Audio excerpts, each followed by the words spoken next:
Hello bachcho, let's read the question first. The ability to produce maximum offsprings is biotic potential, carrying capacity, environmental resistance और none of these.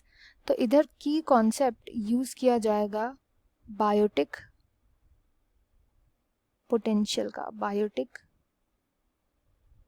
Potential पूछ रहा है question कि वो ability किसी भी organism की जिसमें वो मैक्सिमम ऑफस्प्रिंग प्रोड्यूस कर पाए, तो उसको बोला जाता है biotic potential.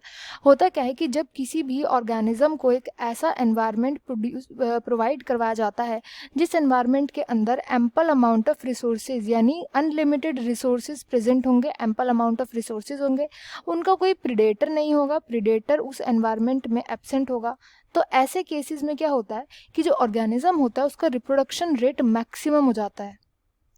Reproduction rate maximum पहुंच जाता है एंड इसी को बोला जाता है बायोटिक पोटेंशियल. मतलब कि अपने थ्रू आउट लाइफ कितने सबसे ज़्यादा मैक्सिमम अमाउंट ऑफ ऑफस्प्रिंग जो होते हैं कोई भी ऑर्गेनिज्म कर पाता है प्रोड्यूस, उसी को बोला जाता है बायोटिक पोटेंशियल. वेयर एज जो बाकी के ऑप्शंस है उनको भी देख लेते हैं.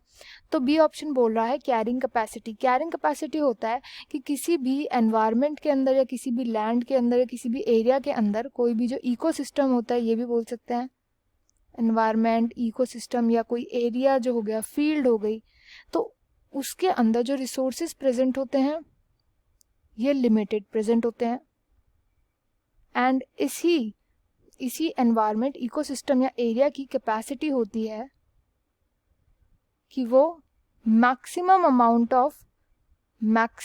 अमाउंट ऑफ ऑर्गेनिज्म को तब कैरी करता है. इसमें मैक्सिमम ऑर्गेनिज्म तब पहुंचते हैं जब ये सभी के सभी रिसोर्सेज, जो लिमिटेड रिसोर्सेज प्रेजेंट है, ये सभी के सभी यूज्ड हो गए होते हैं. तो जब सभी यूज्ड हो जाते हैं तो जो अमाउंट ऑफ ऑर्गेनिज्म वहाँ प्रेजेंट होते हैं वो मैक्सिमम ऑर्गेनिज्म प्रेजेंट होते हैं और वही होता है कैरिंग कैपेसिटी किसी भी एनवायरनमेंट की या किसी भी इकोसिस्टम की.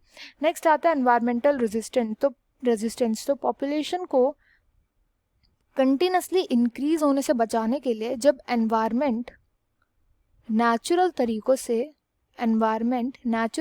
से जैसे कि डिजास्टर से या फिर डिजीजेस से एट्सेट्रा, इन सब तरीकों से पॉपुलेशन में जो इंक्रीज आ रहा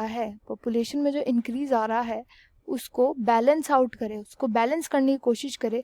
मतलब इसके इंक्रीज को डिक्रीज करे, जिसका इंक्रीज हो रहा है उसको डिक्रीज करे, इंक्रीज ना होने दे.